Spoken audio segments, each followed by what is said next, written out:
สบายดีพี่โพสาวเนี่ยสบายดีมื้อนี้กำลังแต่งนาเนาะน้ำยังลองเครื่องสำอางใหม่ลองเครื่องสำอางใหม่ซื้อมาแต่ตลาดซื้อนะเป็นมาจากตลาด รีวิวบ่ได้ ไป บ่ได้ ไปมี บ่ได้เงินบ่รีวิวได้ ไผมีก็รีวิวท่าบางเทื่อมีสปอนเซอร์เข้ามาเด้ได้เป็นนะ สนใจอันฝาก ไผมีสินค้าอยากกันยังให้อันจันจอยโฆษณาให้ก็ฝากมาก ระติบทรงผมให้เอื้อยบัดนี้ งามเด้อ ภายในนอ กูเอาลงหรือได้ช่วย ลงแล้วแต่งคิ้วมาแล้ว บ่ทันได้วิดีโอลงจังมัน แต่งคิ้วก็ว่ามันเอาบิดมาแต่ง ต่อไปเนาะวันนี้เนาะต่อไปเป็นก็เต็มคิ้วเด้อพี่น้องเด้อไม่ใช่อันเราสองซื้อเด้ออย่าสุประหยัดหลายอยากงามก็ซื้อแน่นี่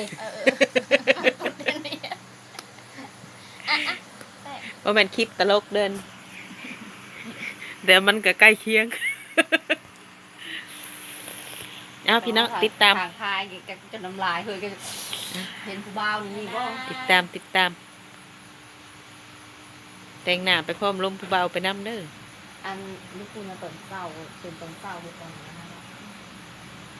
น้องพ่อตอนน้องพ่อมาก็เห็นละมืดเริ่มเป็นตอนเศร้ามาจากไหน จันเมฆก็เว้าไปน้ำนาตี้ขีดนั่นไรเห็ดนั่นไร เอ้าไม่ใช่อัน หน้าแบบนี้เห็ดนั่นไร เอ้าไม่ใช่ได้ มาขี้ไล่ บูเป็ดหูแต่ว่าคอยเตง มึงหาเพียงอันป้าคิ้วอันนี้นี่แหละพลังไม่แป๊กนะ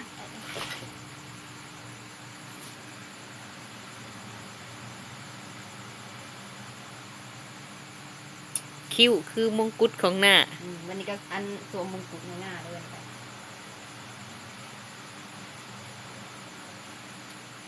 อัน เขาไปทิศนาเขาก็ซื้ออันปัดนี่ หน้าคมหน้าเรียวหน้าวีเซฟ สนใจอันอย่างว่าแต่งหน้าเจ้าสาว ไปสิแล้วถึงเจ้าอยู่หอพักว่าได้มีเวียกมีงานหยัง ไม่ได้อะไรมันแก่สองจริงเลยไม่ได้ แต่งหน้านอน แต่งหน้าลมผู้บ่าว วะ แต่งหน้าแล้วก็โทรหาผู้บ่าวหาผู้บ่าวกับเธอ สองเสียชวนนะมีผู้บ่าวต่างประเทศมาได้เสียเพิ่นให้คักหนวดคือจังหวะเพิ่นล้มมันเพื่อหยังคนมา practice ภาษาอังกฤษเถอะนะซ้อมภาษาอังกฤษเด้ เจ้าบอกเด้อคอยสิเขียนมันนี่ให้ฝรั่งนะขอเงินนะมัน โทรนะแม่หลักกระทายมันตะกี้นะโทรนะแม่ มันโทรมาอีกเพื่อสิแจ้งผู้เป็นชิปไม่ต้องพูดผู้นะส่วนกำลังมีผู้มักสละโสดมือใดนี่ป้อเรียนคิ้ว ระวังกับความรู้นะกับความน้อยใจได้ไม่มีจะมาเล่นหน้าเลย เปิดศาสตร์มือใดนี้ โอ้ยฝากโอ้แต่เปิดประมาณกลาง ประมาณกั้ง ระวังนะจ๊ะ มาที่เราเนาะ จานคันทลีสิแต่งหน้าเป็นสาวแดนเซอร์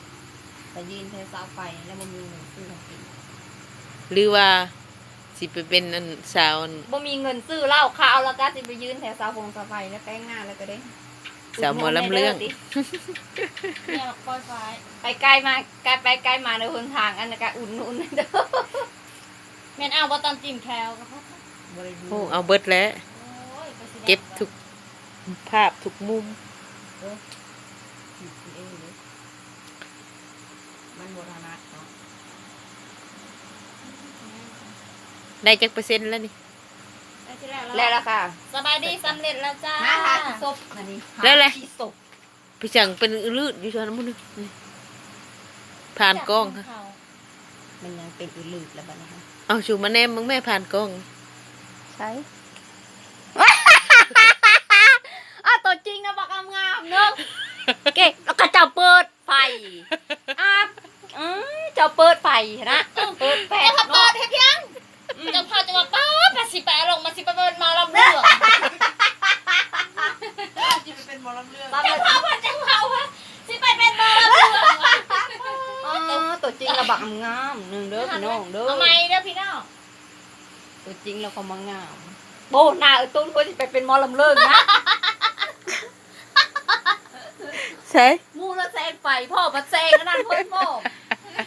เพราะว่าไปยืนในทุ่งนานะเขามากล้านะเขาเห็นกับปุ๊บ ฟอกหน้าอีกอย่าง มันจะทอนกับโกงกันเลย หอนยำอยู่ยำนอนพากันเมคอัพ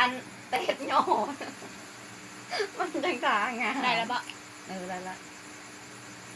ไปยืนแถวรักไพ่เลยบัดนี้ ไปยืนเลยไปเลยกัน เปลี่ยนสลิปก่อน ผู้ใดกายไปไกลมาในเสาไฟอันต้นหน้าห่านเวียนในการอุดหนูนอัน ขอเงินในเด้อทิ อุดหนูนอันจัดจ้อยเด้ ยัง อ เธอนี่เงินดิบกระทงนะ เอ้าพอบอกกับเจ้าติดตามกดไลค์กดแชร์ ฝากกดไลค์กดแชร์ในเด้อ ตามติดชีวิตเขาพั ตาก มติดชีวิตเฮาฝากกดไลค์กดแชร์สเปซเลยค่ะมาอุดหนุนใช่ไหมมาอุดหนุนในเด้อเฮาค่ะสี่คน มาใส่บริการ ต้มยำกับมี2 กัป